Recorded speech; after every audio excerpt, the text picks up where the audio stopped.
Good morning. With the help of Hashem, we are learning Yerushalmi Teruma is Perek Zayin, Halacha Beis and Halacha Gimel. We're learning today Daf Samach Zayin. We left off on Daf Samach Zayin on Medal of 5 lines from the top of the Amid V'Hataninon. And let's quickly review our sugya. First of all, in the Mishnah and Halacha Beis that we started yesterday, the Mishnah tells us the following, that if a Bas Kohen who prior to getting married eats Truma because she is a Bas Kohen. She marries a Yisrael, and during her marriage she ate Truma. The Mishnah says, B'shoigeg, she only pays Keren and not the Choimish. The Torah says if you eat Truma B'shoigeg, you have to pay Keren v'Choimish. That pasuk is speaking about a Zor, which means someone who's foreign to Kahuna, and even though currently she's not allowed to eat Truma, she's not considered a Zor.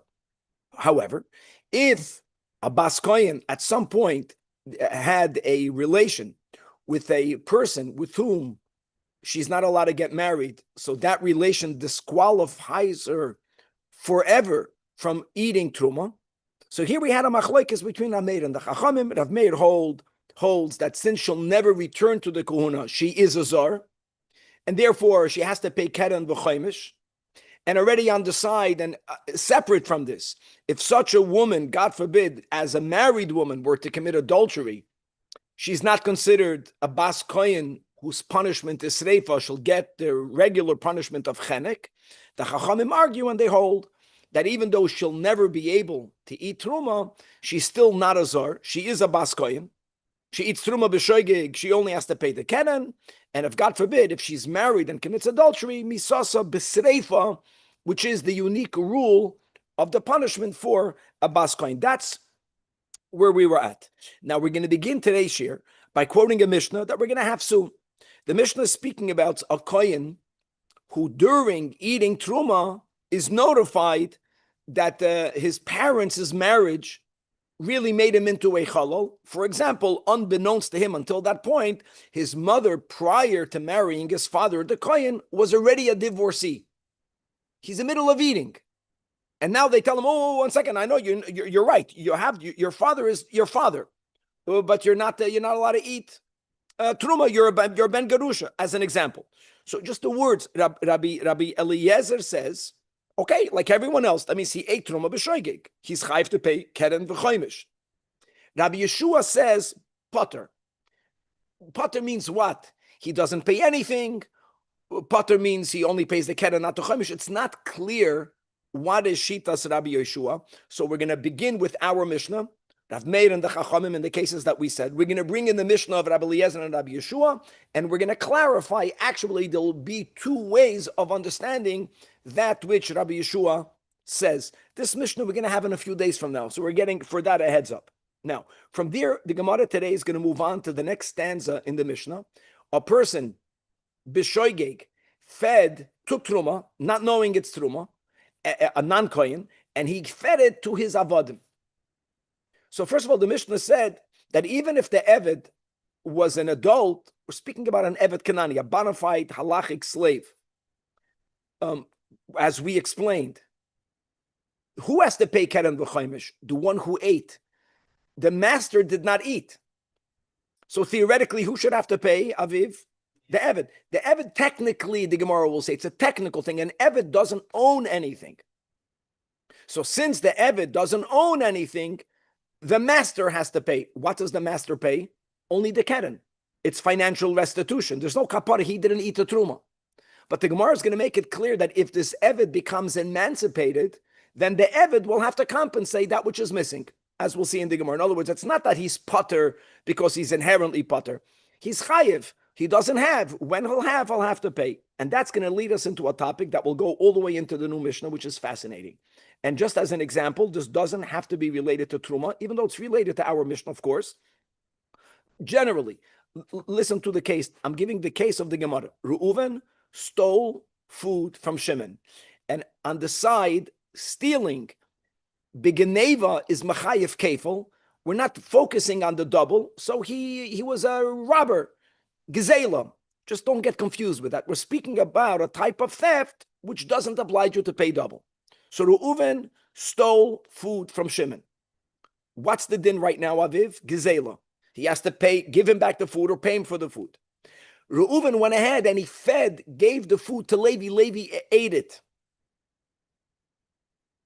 When Levi discovers that he ate food that belongs to whom? To Shimon. Levi went ahead and he paid Shimon. Oh, I ate your food. I didn't know. It was $100. Here's $100. If Levi did that, does Reuven have to pay Shimon anything? Can Reuven say, yeah, I stole, but the owner got compensated? It's very much related to our Mishnah, where the person took Truma, not knowing it's Truma. He gave it to the Eved. In the case where the Eved got emancipated and paid, will there be any chiyuv on the person who took the Truma to pay as well? It feels like Levi went milifnim shurat adin. Correct. Very good, Yakir. In other words, we're not saying that Levi has to do the payment. The question will be, in a case, Reuven stole from Shimon, he fed it to Levi. That's just a good example where it could be that a guy like Lefnu Mishura, Levi says, "Oi, I ate food. I don't want to eat food. That's not mine. Here's your money back." Okay, so can Reuven say now, okay, Baruch Hashem, Shimon is compensated. Shalom al Yisrael. If it's all about financial restitution, the financial restitution happened. That will be an interesting, very interesting. There's a machlokes Amoraim here. It's going to be gavaldik. And then on Samach Zayin Amud Beis, we're going into a new Mishnah. And whether you like it or not, I love it. We're going back to the dinim of Taroivis. And by the way, some of the dinim were quoted when we went through that whole sugya of mixtures. So we're going to begin with a case where a person had two kupos, one truma, one chulin. I have truma on the side. The truma falls into one of these two boxes. I don't know to which box it fell into. So we're going to use the rule sometimes referred to in the Bavli that toilin ha-kalkola b'mekulkol. Even though the words kalkola means something that's ruined, nothing is ruined here. But in the context of our discussion, it is ruined. Because if the truma fell into the chulin, it's going to make the chulin meduma. We don't want that. We can say that the truma fell into the truma box. Really, the Mishnah is going to give us four cases. And because we started a few minutes late, we'll learn the four cases inside. But that we're beginning the laws of mixtures, doubts, doiraisas, derabbanans, gezeiros, gavaldik. Okay. Chevra daf samach zayin amud aleph. Again, so just keep in mind our Mishnah. Rav Meir Chachamim. Lekula alma bas Yisrael shenises li Yisrael, who ate truma b'shoigeg, since she began as a bas kohen, and potentially, if God forbid her husband dies, or if he divorces her, and they have no children, and even if they have children, God forbid, the children might pass away. In other words, there is a possibility for her returning. Everyone in the Mishnah holds that she's not the zar, she only pays keren. Also, if she's mezana sreifa, but if she was niseis, which we said doesn't mean married, it means she had an act of cohabitation with someone who disqualifies her. We're not learning these dinim right now, but again, these are the words. If she had an act of bia with someone with whom she may not marry, then she never is allowed to eat. She's never going to go back to proper kahuna. So now we have the machlekes. Rav Meir holds shitaka becomes like a Yisraelis. So for eating truma b'shoigeg, keren v'chaimish, right? If she was mizana, chenek, and the chachamim say no, that even she will only pay keren and misasa b'sreifa. Asks the Gemara, now that we have this machlekes, we're trying now to place Rabbi Yeshua. So frek the Gemara v'hataninon, we're going to learn soon in the Mishnah in our pagination. It's going to be on Daf Ayin a few days from now. And like we mentioned in the words of introduction, we're speaking about someone whose father is a kohen. He always knew he's a kohen. And in middle of eating a su'uda of truma, he discovers that he's a ben gerusha, ben chalutza. Now, are we talking about what should he do for the truma that he ate? Are we talking about even though he had this information, he continued eating? None of that is clear yet. So we're just going to leave it the way the Mishnah left it very vague. In middle of a meal, he discovers that he's a ben gerusha, ben chalutza. So Rabbi Eliezer says, okay, now that you found out that you're not a kohen, really you were never, see, unlike the case of our Mishnah, the Bas Yisrael, before she got married or before she had an act of bia with someone with whom she was not allowed to do that with, she was a bona fide kohenes. Here we're speaking about someone that was never allowed. There was never a tchilasa bekashrus. So the Rabbi Eliezer says, "Mechayv keren v'chaymish." You know, he is like any other zar. You ate truma b'shoigig, you pay keren v'chaymish. No problem with that. The challenge will be the Gemara's his focus is on the Rabbi Yeshua. Now Rabbi Yeshua says poiter, not potter but poiter. Let's read inside the Marafulda. The Gemara's kasha will be that it sounds like Rabbi Yeshua, not Rav Meir, and not the Chachamim, which we would prefer not to have that. Look inside the Marafulda, 5 lines from the top, which is really at the end of the first narrow line. Where in the in Perek Ches, the Perek She'achar Zeh, in the beginning, we're in Daf Ayin. The Ben Gerusha v'Chalutza she'achal truma. Rabbi Eliezer mechayv keren v'chaymish. Rabbi Yeshua poiter. Okay, now let's have the words of the question. Uma hasa, that even over there, that what? Shohoya pasul me'ikara. Unlike the case of our Mishnah, even where the woman was nises to someone that pasels her, at least she began as someone who's allowed to eat truma. Even over there, never allowed to eat. Nevertheless, Rabbi Yeshua poiter. Now, the understanding of Rabbi Yeshua poiter means he doesn't even have to pay keren, which is very difficult to understand. I mean, that's the Havamina. He doesn't have to pay anything. So if that is Shitas Rabbi Yeshua, the Gemara extrapolates, Kol Shchein over here, Shahoisek Sheda V'Nefseles, that Rabbi Yeshua would have said that she doesn't even have to pay keren, but no one in our Mishnah says that. The Machlokes is keren v'choimish or keren without choimish.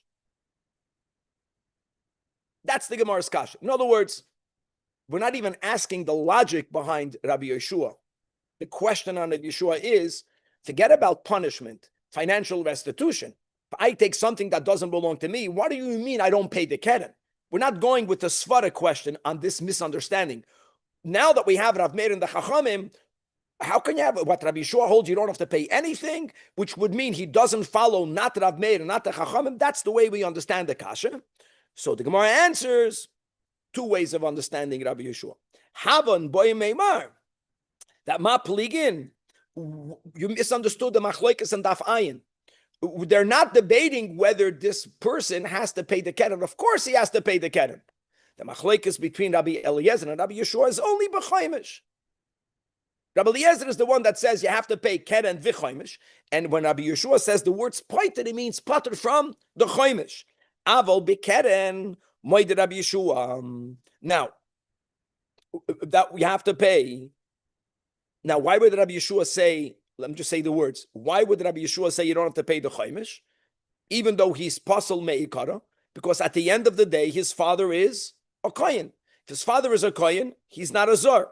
Based on this understanding of the Gemara, it comes out that that Rabbi Yeshua does not follow Rav Meir. Why not? Because what does Rav Meir say in our Mishnah?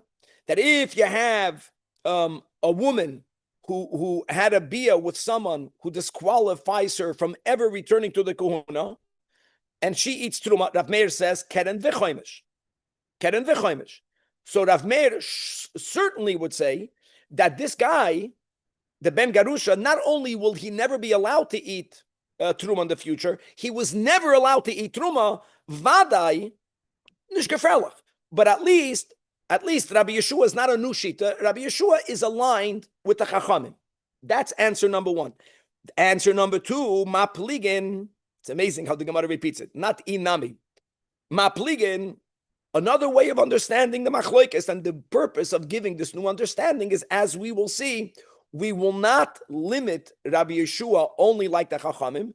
This second understanding will allow Rabbi Yeshua and our Mishnah to go either way, which is the ideal. He's not going into, he can hold side like Rav Meir, side like the Chachamim. But what it will be the case in Daf Ayin? L'sha'avar. L'sha'avar means you understood correctly. Rabbi Yeshua says that he doesn't have to pay. Why doesn't he have to pay? He's an oinus. That's the way they learn pshat. We're not talking about the keren. The keren is financial restitution. See, there's a big difference between someone not knowing that the food is truma versus a person whose father is a kohen. No one knew that his mother was a gerusha. No one knew that. He moved to a new city. This is considered, as we have throughout, when we have a lamashal by the dinim of manslaughter, like we know, what every act of manslaughter will demand for the person to go to Golus? Absolutely not. Right? There is mezid, but really there's mezid, there's shogeg hakarav lamezid, there's a shogeg hakarav la'oinus, there's an oinus. It's not so pashut. So over there, because of him never knowing that he's a disqualified kohen, that's why Rabbi Yeshua cuts him slack. But what were to happen if after he was notified, he finished the meal? Why did he finish the meal? Because he didn't know that he's eating truma. Then Aval Abba, then Rabbi Yeshua will be moida, and it can be either way. Moida would mean either he'll hold like Rabbi Meir, that since he'll never be allowed to eat truma in his life, so then he has to pay keren v'chaimish, or you can go like the chachamim. At the end of the day, his father is a hakoyin. You cannot call him a zar. Even better. So it's the advantage of the my plig in the second answer is in not to explain Rabbi Yeshua, not like Rav Meir. Even better if he can go like both Tanoim over here. That's a big klal. Okay, beautiful. When in this panel, when they're like arguing about this percent, are they or do they ever argue about the truma that he already ate before he knew? That's what the second answer is. Right. First answer makes no difference between the past and the future. Essentially, you'd have to pay for all the truma. So just Aviv is saying something very good, 100%. Now I want to add something to that paying only keren is financial restitution. So I'll give you an example. Someone, unbeknownst to him, is a ben gerusha. The truma that his father gave him, he doesn't have to compensate. To whom will he compensate? His father gave it to him.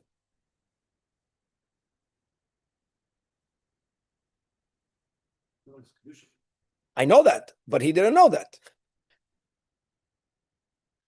Second answer, the sha'avar is an inus is. That's correct. Now, I want to say, when we say completely pater, doesn't mean he's completely pater from the keren. It depends. Just to know, by the laws of mazik, we're just learning this in the Rambam, Chabala, there's no such a thing as an oinus. Adam muad lo oilam. Like I might give example, I'm driving a car, and the car lost control, and it banged into your car. I can be an oinus. Oinus. I have to pay you. When I come out and I say, it was an accident, that's for you not to be broigas with me. I did everything right. The brakes failed. What should you do? There was snow. There was ice. There's nothing you can do. That's more like an oinus. That's not even a shoygeg. Maybe. Question, Rabbi. I know. Okay. Rabbi, what does he gain the status of a gerusha, not the status of his father as a kohen? That's the rule. That's the rule. He's called a kohen chalal. He's not a Levi. He's not a Yisrael. He's a kohen chalal. And a kohen chalal has no. Because his mom is divorced because they're divorced. Since the union between his father and his mother was in violation of a kuhuna din. Okay, got it. It blemishes the kohuna. Okay. Now, next case. The Mishnah spoke about someone a non-kohen, who either gave banav ketanim or avadav bein gedolim uketanim. So the Mishnah says that the person who fed the one who took the truma has to pay the keren. Why? Because he has the financial restitution. Why not the chaimish? Because he didn't need it. Now, why doesn't the minor have to pay the chaimish? A minor is not a bar chiyuva. Why doesn't the adult eved have to pay? That's the kasha. And the answer is, like we said, not because he's not chayiv. He's chayiv. He doesn't have, which is the best time in a beis din. If someone takes you to a beis din, yeah. Do you think the eved will have to pay just the keren like his master, or the keren with the chomesh? Because the master did not eat, therefore he pays. Therefore, the eved should have to pay the keren and the chomesh. And the chomesh. Yeah. Now you see where we're getting into the kasha. What happens if he paid it? Will the master have to pay? That was the thing we spoke on in the intro. That's the case of Reuven and Levi. Okay. Now, lo hispik l'shalom atron nishtacher. The Gemara says, hold on. What happens if he was emancipated? If he was freed, and right away he made a few dollars? So the Gemara says, then he has to pay. In other words, an eved that's an adult, he's obligated to keep all of the mitzvahs that women have to keep. Just to know. I'm saying he's an adult. It's not like a minor. He's a bar chiyuva. The only reason why the Mishnah says he doesn't pay is because he can't, because he doesn't have any funds. Kol masha kana eved kana rabbi. But if he gets emancipated, then he has to pay both ken and v'choimish. Or, even if he's not freed, it's possible for a slave to own. And whatever, we'll learn those dinim when we get there. Like a person can give a gift to an eved almanah she'ein l'rabbi reshus b'y. So, hoy loy nechasim she'ein l'rabbi reshus b'hem, even if he's not emancipated. No, it's an eved kanani, which really would mean that he'll go to the mikveh and he'll have a bris, l'shem avdus. He's a bar chiyuva. He has to keep Shabbos. He has to keep kosher. He's not allowed to damage. He's under Torah halacha. Yeah, so he'll have to pay. And I want to say something else. That, let me go to the case of the Mishnah. That he wasn't free, that he had no money. So what do? So the kohen from whom the truma was taken will go to the master and say, give me the keren. He'll give him the keren. After he gets the keren, 20 years later, the eved is freed. The eved then has to pay the choimish. Even though the Gemara doesn't say it. Now, in other words, we're mixing the payments. Now you get the hemshech. So now, now I have the following question. Now, even though this question is not about our case, but you see how it's our case. Our question, the mashal of the question is not about truma. We spoke out on the intro. Stam, Reuven, not truma. Listen to this case. Reuven gazal mishimen. Reuven went to Lenny's and he guzzled, not Geneva. Geneva, you have to pay kefil. I'm saying there's no kefil there. He stole food. But who did he give it to? He gave it to Levi. Or many people are going to do, they're going to do tzedakah with your food. I know this, the dynamic. They come to shul, not for them, and they take to feed someone else. They're giving charity with someone else's money. So now, we're not saying whether Levi is chayiv or not. We're just saying that Levi, when he found out that the food was given to him by Reuven, but he found out it wasn't Reuven's, Levi right away paid. Who's it belong to? Shimon? Not the Shimon the money. Okay, that's the case. So Yotze Yedei Gezeloi, the Gemara wants to know whether now Reuven gets to say, you know what? I don't have to pay back anything to Shimon because Levi paid back to Shimon. Could he say that? Now, just the words in the Pnei Moshe, 4 lines from the bottom, mamash towards the end. You're just saying that that's the thing over here, because we're saying that if the Eved paid back, if the Eved gets emancipated, we want don't forget, the Eved didn't take the food from the Kohen. The master of the Eved took the food from the Kohen. Will the master of the food be able to say, that's it, look inside the Pnei Moshe. Im Reuven, right, the last medium size line. Im Reuven, Shegazal Mishimen, V'achil Levi. See, the Yerushalmi doesn't even add the words. And then Levi went ahead and says, I don't want to eat stolen food. It belonged to Shimon. And it's Shimon, $100, $100. Yatsi de gezei loy koloimer. Im betashlume Levi yatsi Reuven yedei. The question is, im betashlume Levi yatsi Reuven yedei gezei loy. And why are we asking this question? Because that's the case over here. Ubimasnisa nami kahai gavna. Here we're speaking about a balabayas who gazelled, not ganvid, gazelled from a kohen. He didn't know it's truma, but he gazelled from a kohen. But then he went ahead, he didn't eat it. He gave it to the Eved. We just said in our Gemara that really the eater is chayiv. The Eved is an adult. The Mishnah says the Eved doesn't pay because he can't. But so the Gemara says, but if he could, and if he did, now the question will be, if the Eved paid, the chiyoytza, will we say that the balabayis, the master of the Eved, was yoytza, yedei gezei loy, with that which the Eved paid? It's a good question. No, is it like kapara, or is it financial? If it's financial compensation, then maybe Reuven will get away with murder, with theft, by saying, listen, it was paid back already. What do you want from me? You got your money back. You want to get paid twice? And by the way, this is a great example that Levi, in the case of the Gemara, Levi will not demand, Levi is not going to get anything back from anyone. Why not? Because Levi ate the food. Yeah, Levi gave to Shimon, Zol Zayin Lifnim Yishuras Hadin, even if, but he didn't stam give him a gift. He ate ribs. He ate Lenny's ribs. You get to, for $100, you get a lot more than that. And this and that and the other. And that's it. And then you become, then you need to go on a diet. Okay. So what's the din? Machloikes. Tflukta, Rab Chia Ruba. Rab Chia in the Yerushalmi is called the Great Rab Chia. The Great Rab Chia and Rab Yanai. The Spalgun. Where do they argue? Now, this is a machloikes that we have in Bavli Bavakama Kuf Tezvav. Now, I know that whoever is also going to be reading the Marafulda has another girsa altogether, and it's a little bit late. Doesn't matter. The neshama is the same. Let's follow the girsa that we have. That Gazal Ma'afarte Shalzeh Nosari Lazeh. There, the machloikes where they debated similar. That I'll give the same names. Shimon owns a coat. Reuven stole the coat from the owner, from Shimon, but not for him. He gave it to Levi. It's a little bit different over there. Because over there, what needs to happen? The coat has to be returned. Shimon didn't sell it to Levi. See, if Shimon sold it to Levi, Levi will return the coat, but Levi will get his money back. Here, there is no sale. He gave it. He gave a gift. So Rabbi Lazar, but it's B'Shem Rab Chia Rabba, says, Moitziin min harishain ve'ein moitziin min hasheni. Amazing. That who is liable to the cloak? I'm gonna go with my understanding that if the cloak is be'en, he gets his cloak back, unless there was yush. L'choira, the way, again, this girsa of the story is that the cloak got lost or the cloak got damaged or the cloak itself doesn't have to go back for whatever reason to the owner. So Rab Chia Rabba says that the Gazlan is the one that's obligated to pay, and the second guy is not obligated to pay. Ve'ein moitzin men hasheni. Look inside the last Pnei Moshe. Shehu le Gazlan. Ve'ein lahan nigzel olav klum. The owner, if the cloak is not be'en, I'm going with that, has nothing to do with Levi.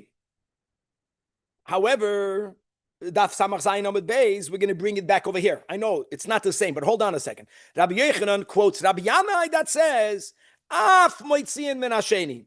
Af moitziin min hasheni. Either or. Look inside the Tapnei Moshe. Koloimer, the Ratza mizeh goiva, Ratza mizeh goiva. Now, but isn't it that the mechira is nullified to begin with if you buy from a gazlan according to 100%. Yes, we're not going to. So I don't want to go into that part of it. You have to add a lot of details. The bottom line will be it's a scenario where the cloak itself doesn't have to go back. There is money owed to. Rabbi Chia says the only person that are connected is the gazlan from the owner. Rabbi Yanai says no. Both are connected. Now, based on that, since Rabbi Chia holds that the second person is not obligated, if that's the case, let's take it to the next step. In our case of food, if the second guy is not obligated, and I want to say to your words, Yakir, Lifnim Yeshua Sadin, then the payment made by Levi, in our case, to Shimon, the payment made by Levi to Shimon is garnished with garnished. Which would mean, that's the presumption, that according to Rab Chia, Reuven has to pay for the food again. Just because Levi gave Shimon the money, Levi, you're a tzaddik, but Reuven is on the hook because the connection is only between the owner and the gazla.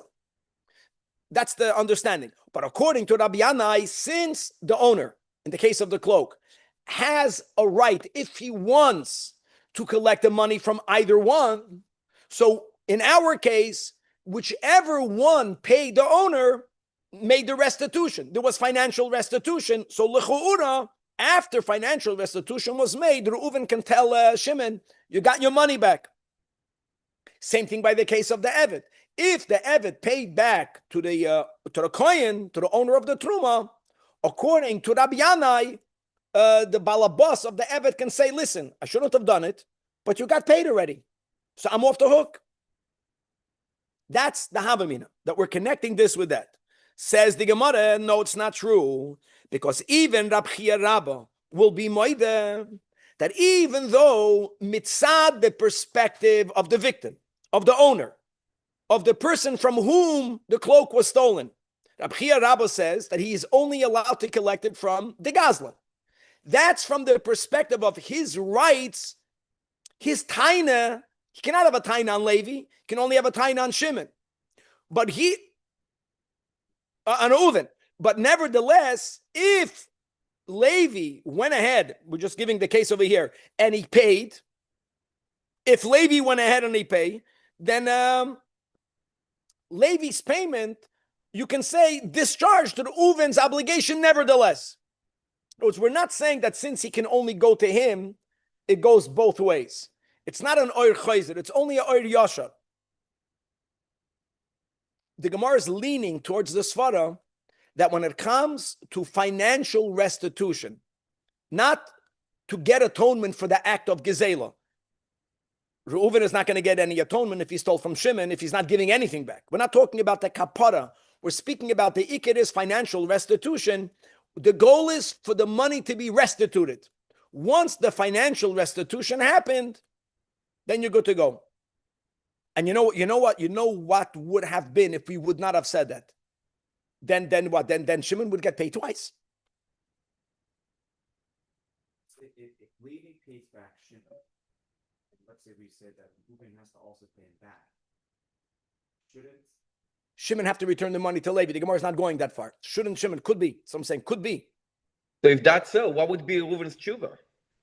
If the funds is paid already. The anguish that he can't do tshuva will be his tshuva.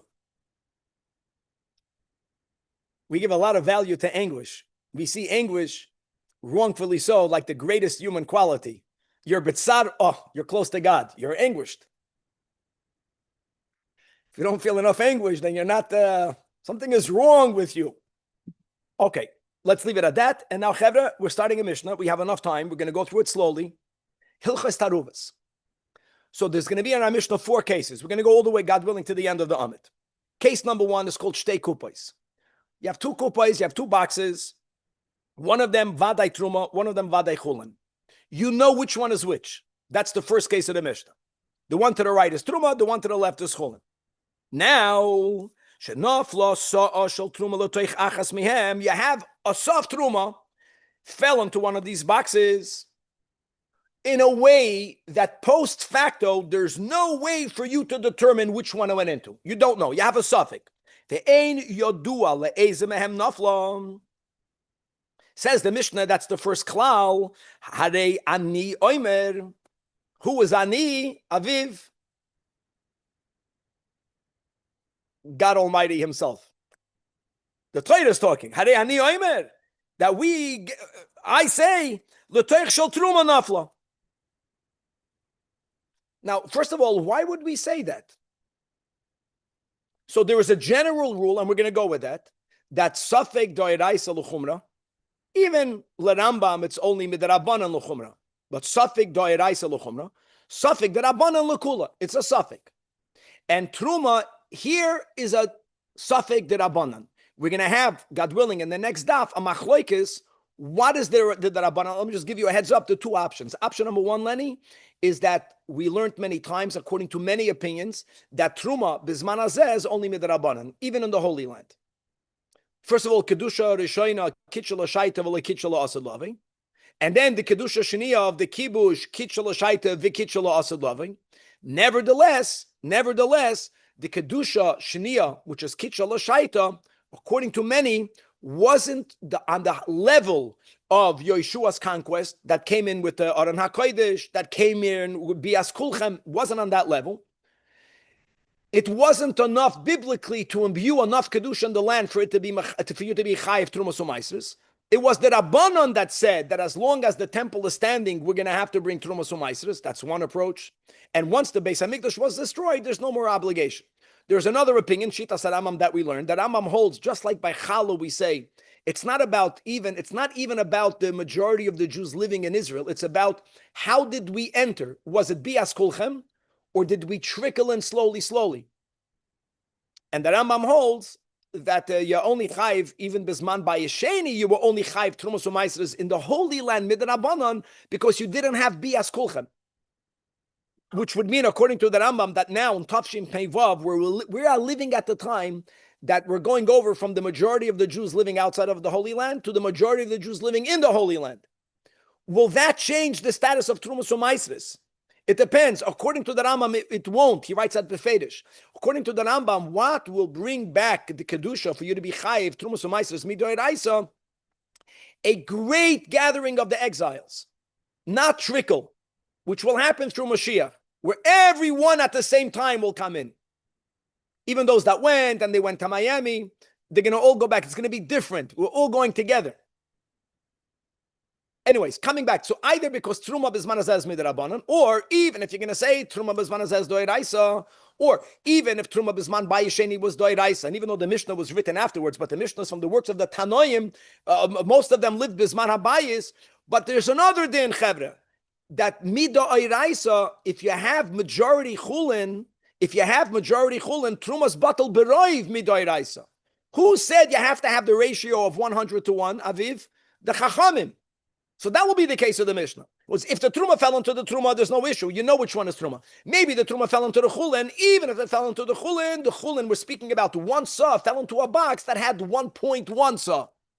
Or had 50 saw. It did not have 100 to 1, but Midairaisa, there was a bittul.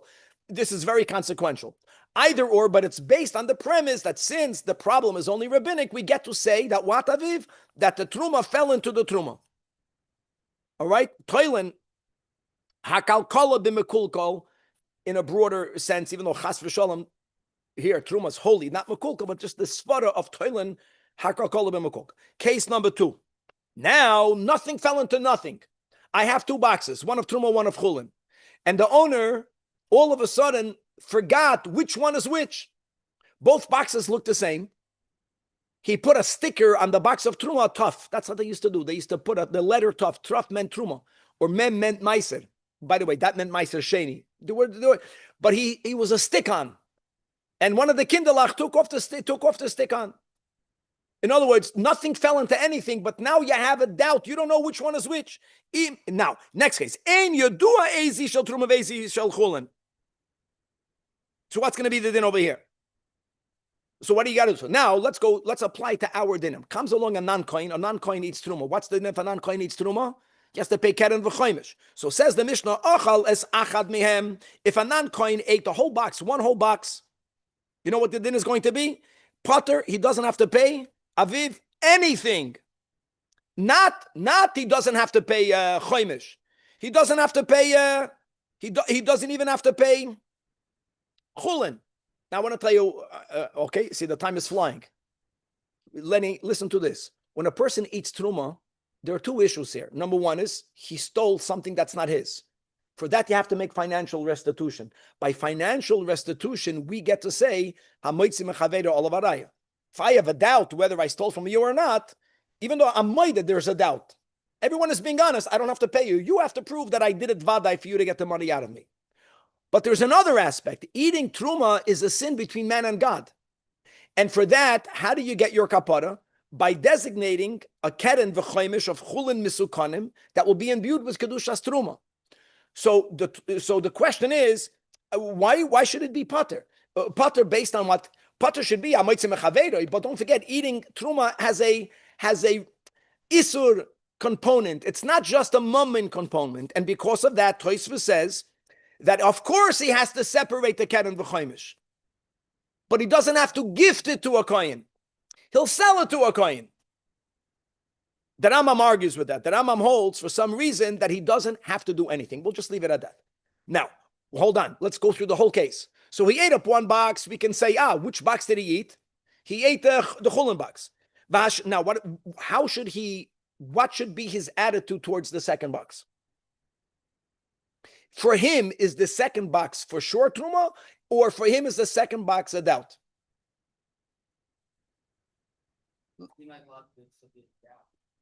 In other words, you might say that if he's not paying anything, so he's basically claiming that the one that he ate was chulin.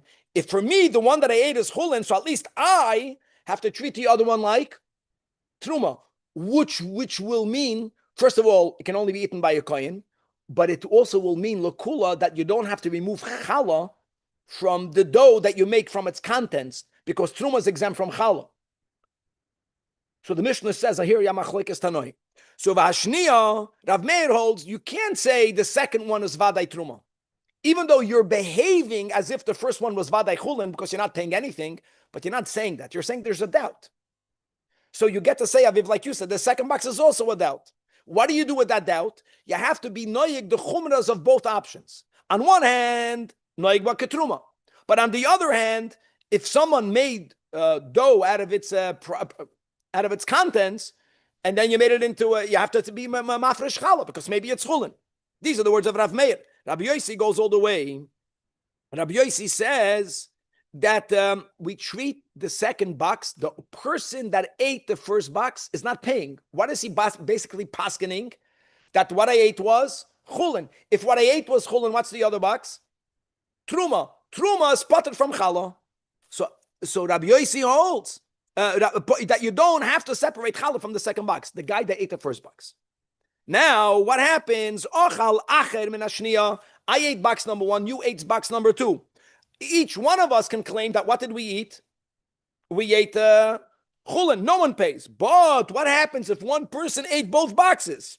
Not at the same time. But now, vadai, they ate truma. So yeah, they'll have to make restitution. Now, if both boxes had the same quantity, who cares? But let's say one box had more, one box had less. So again, because of by finances, we say the eater gets to pay for the smaller one. Case number 3. Nafla achas mehem l'teichulin. So here we go. One is truma, one is chulin. At some point, you don't know which one is which. So each box is what? A doubt. You're beginning not with trumas vada, you're beginning with trumas safek. One of these boxes that's a safek falls into chulin.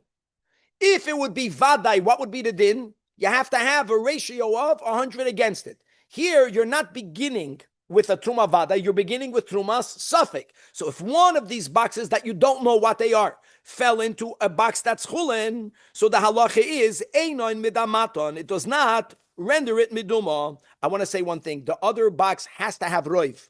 The other box has to have roiv. Because when did the Chachamim say that it's not enough to bittul beroiv? You have to have the ratio from 100 to 1 only on vadai truma, not on safek truma. They never made that by safek truma. Eina medamat. Now, eina medamatan is because I'm saying, it's chulin. So the same dynamic. If for me, box number 1 is chulin, what will box number 2 be for me? So Rav Meir holds both. Rabbi Yossi says truma, v'ashniya noyig ba ketruma v'chayevas b'chala divrei Rav Meir, and Rabbi Yossi consistent says that no, that the second box for me will be potter from chala. Now let's work out the whole case. I'm the owner of both boxes. Now, after the first step happened, the second box fell into another box of chulin. Again, einoi midamatoi. I can say maybe it was it's truma safek. Truma safek doesn't need a ratio of 100 to 1. But if both boxes fell into l'makom echad, so then vadai in this new thing of chulin, there's truma. I just don't know which box was which. So let's just say, Aviv, that there were in the chulin there is 100 chulin, 100 saw of chulin. These two boxes, one was of 1 saw, one was of 2 saw. If the 2 saw was truma, is it going to be nullified? No. If the 1 saw is truma, will it be nullified? Yeah, you get to at least say that. If it's vadai truma, midamois only kiktana shabeshteyam. But if the smaller one has the ratio of bittel, then you're good. The final case, we're going to have to end of the Mishnah. I'm sorry, the final case will be, I want to say one word, that midrabanan, if a person plants truma, number 1, with that which grows from truma, midrabanan is called truma. Gedulei truma is the rabban. And on top of that, the chachamim did not want you to plant truma. So they made a knas. You planted truma, you got to uproot it. Here, zoras achas mehem. Here again, you have 2 boxes. You don't know whether it's truma. You don't know which one is which. And then on top of that, you went and you planted it. So first of all, you are exempt, means you don't have to uproot it. We're not going to say uproot it. Number 2, after you did that, same thing, because you're saying it's chulin. Same Rab Meir and Rabbi Yossi. Vashniya noig ba ketruma v'chayvus b'chala, because there's a doubt. Divrei Rab Meir. Rabbi Yossi says you go all the way. The second one is considered truma. If you then went planted the second box, here again you're puttered, because the act, the gezeda of planting truma that you have to uproot it is only if you planted truma vada. Here you planted truma safek. What happens if the same guy planted both? He vadai planted truma. You don't have to uproot it. The question is, what will be the status of its product? Vadai, some of it is truma. So here the Mishnah says it depends. Here we differentiate bedavar shezarei kala. If it's a species that the seeds completely decompose, which is the majority of the cases, wheat, barley, etc., then we say that whatever grows is not truma. But if you planted bedavar she'ein zarei kala, like onions or like garlic, then we say asur, and a lot more to be continued. A lot more in the Gemara.